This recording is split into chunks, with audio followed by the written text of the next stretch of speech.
हिमाचल प्रदेश में जेबीटी प्रशिक्षु सड़कों पर अपने अधिकारों की लड़ाई लड़ रहे हैं। इस दौरान कुल्लू महाविद्यालय के गेट से लेकर उपायुक्त कार्यालय तक जेबीटी प्रशिक्षकों ने शिक्षा विभाग के खिलाफ जमकर नारेबाजी की। वहीं प्रशिक्षु चुनीलाल ने कहा कि पिछले एक सप्ताह से जेबीटी प्रशिक्षकों के द्वारा कक्षाओं का बहिष्कार किया जा रहा है। उन्होंने कहा कि हिमाचल शिक्षा बोर्ड धर्मशाला के द्वारा डिग्री धारकों को जेबीटी टैट को लेकर नोटिफिकेशन निकाली है, उसका विरोध पूरे प्रदेश भर में किया जा रहा है। उन्होंने कहा कि प्रदेश के 45,000 से अधिक जेबीटी प्रशिक्षकों को अपनी भविष्य की चिंता सता रही है।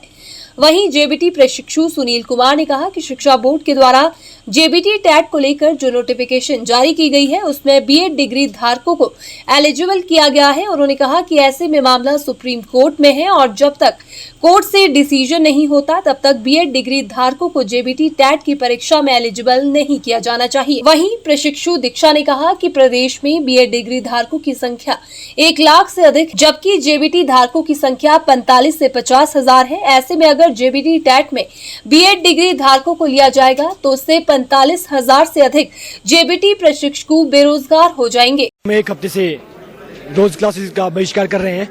हमारा ये मांग है कि हमें जो एचयू बोर्ड द्वारा टेट की नोटिफिकेशन निकाली है उसमें बीएड वालों को भी एलिजिबल किया गया है और वो टेट जेबीटी का है, जिसके लिए हमारी मांग है कि इसके रिगार्डिंग जो बीएड वालों को इससे बाहर निकालना चाहिए और जो जेबीटी वाले इसके हकदार हैं और जेबीटी वालों का शोषण किया जा रहा है इसमें।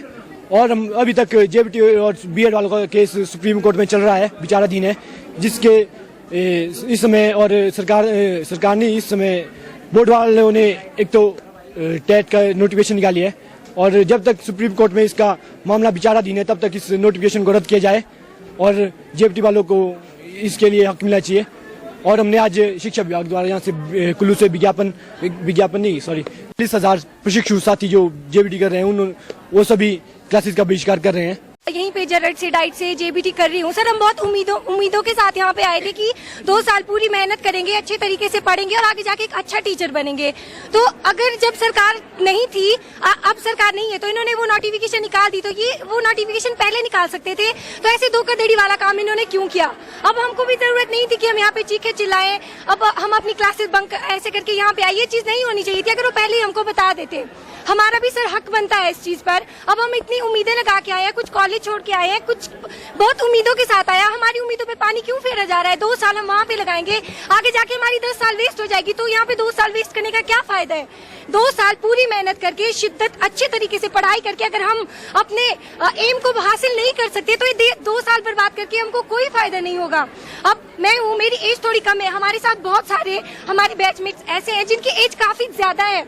उनके लिए वो 2 साल कितनी अहमियत रखती है ये सिर्फ वही जानते हैं, क्योंकि जिस पे बीतती है ना वही जानता है। तो सर इतना ही बोलना है कि हमको हमारा हक मिले, इस पे हमारा हक बनता है and we want just. D El Ed और जेबीटी टेट के लिए इनको नोटिफिकेशन के जरिए अभी क्या बोलते हैं उनको अंदर लाया गया है।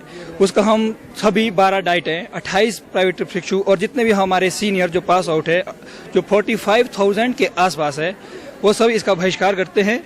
और हम ये मांग चाहते हैं कि हिमाचल प्रदेश स्कूल शिक्षा बोर्ड धर्मशाला और जो डायरेक्टर ऑफ क्या होते हैं एजुकेशन डिपार्टमेंट शिमला, वो जिसके आधार पर ये नोटिफिकेशन आई है, वो इस नोटिफिकेशन को जल्द से जल्द वापस ले। और सबसे बड़ी मांग ये है कि जब यहाँ पे कोर्ट कंडक्ट था उसी काल में ही इन्होंने ये नोटिफिकेशन जारी कैसे की, और जो 10 तारीख का जो टेट है वो उसका हम स्टे लगाने का अपना हक रखते हैं कि वो जो है क्या बोलते हैं नहीं आए उस पर, और उसमें ये टीजीटी के लिए जो है व्यक्ति जितने भी बीएड के हैं वो ना बैठे उसमें।